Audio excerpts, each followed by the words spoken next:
खुद को पिछड़े समाज का बेटा बताकर चुनावी फायदा उठाने वाले एक ओबीसी को उपराष्ट्रपति बनाकर मीडिया में मंडल मसीहा बन जाने वाले पीएम मोदी से सवाल हो रहे हैं कि ओबीसी की 2/3 सीटें खाली क्यों हैं। करोड़ों ओबीसी काबिल और बेरोजगार हैं, उन्हें नौकरियां क्यों नहीं दी जा रही हैं। एक आदिवासी महिला को देश की राष्ट्रपति बनाकर अपनी पीठ थपथपाने वाले पीएम मोदी से सवाल हो रहे हैं कि देश भर में आदिवासियों की 50% से ज्यादा सीटें खाली क्यों हैं। यानी साफ साफ शब्दों में पूछा जा रहा है कि सरकार आदिवासियों को काबिल क्यों नहीं मानती है। इसके पहले दलित समाज के एक व्यक्ति को राष्ट्रपति बनाकर खुद को दलित हितैषी बताने वाले पीएम मोदी से सवाल है कि केंद्र की नौकरियों में अनुसूचित जाति की लगभग 50% सीटें खाली क्यों हैं। लाखों योग्य तैयार हैं तो सीटें क्यों नहीं भरी जा रही हैं। हालांकि मोदी सरकार ने भी पलटवार किया है, सदन के अंदर दमदार जवाब दिया है। इन सवालों का तो नहीं मगर ऐसे ही एक सवाल का जवाब दिया है। बिना किसी सर्वेक्षण के, बिना किसी ठोस आंकड़े के हमने सवर्णों को 10% आरक्षण दिया है। पहले से ही मौजूद थे 50% से ज्यादा, उन्हें हमने 10% का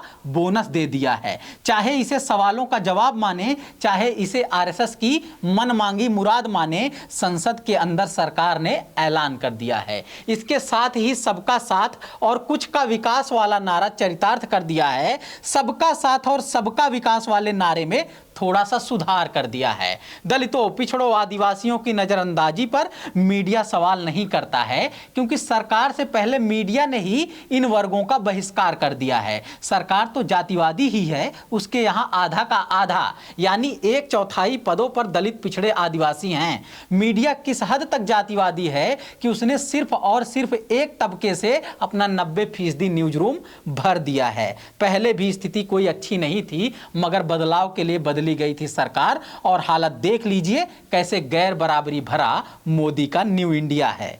नमस्कार, मैं समर राज बोलता हिंदुस्तान में आपका स्वागत है। कांग्रेस के राष्ट्रीय अध्यक्ष मल्लिकार्जुन खड़गे ने दलितों, पिछड़ों, आदिवासियों की सीटों को खाली रखने, उन्हें नौकरी न देने पर मोदी सरकार से सवाल किया है। खाली पदों का कैटेगरी वाइज चार्ट बनाकर उन्होंने एक डेटा जारी किया है, उसके आधार पर सरकार को जातिवादी घोषित किया है। गरीब के बेटे नरेंद्र मोदी, खुद को पिछड़े समाज का बताने वाले नरेंद्र मोदी, दलितों, आदिवासियों को राष्ट्रपति बनाने वाले नरेंद्र मोदी, ओबीसी को उपराष्ट्रपति बनाने वाले नरेंद्र मोदी को जातिवादी कह देना एक बड़ा आरोप है। मगर बात यह है कि उन्होंने दलील में कुछ आंकड़े भी जारी किए हैं। प्रमुख विपक्षी दल के सबसे बड़े नेता हैं, तो उनकी सरकार ने अपने कार्यकाल में ऐसा क्यों नहीं किया कहकर खड़गे को चुप कराया जा सकता है, मगर खाली सीटें क्यों नहीं भरी जा रही हैं, इस सवाल से बचकर नहीं जाया जा सकता है। दलित समाज के एक व्यक्ति को राष्ट्रपति बनाया था, अच्छी बात है। कई नेताओं को विधायक, सांसद और मंत्री बनाया है, अच्छी बात है। मगर लाखों दलितों के हक अधिकार के पदों पर उन्हें क्यों नहीं बिठाया, ये असल बात है।